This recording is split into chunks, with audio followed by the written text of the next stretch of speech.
Is your hot tub rough like sandpaper? Then this is probably a calcium issue. Calcium detaches from the water at high pH levels. Now let's fix this. First, try to rub the calcium from the surface of the hot tub. If that works, then the filter will pick up the calcium and the hot tub will be cleaned easily.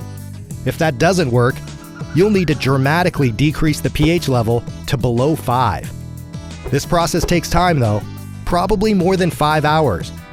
And if it doesn't work the first time, repeat the process. Make sure to run the pumps regularly and clean the filters afterwards. And while this will fix your calcium problem, never use the hot tub at low pH levels. Have a look at the O-Care app to find out more details, and maybe it's smart to try O-Care Weekly Spa Care to help make water more natural and a lot better.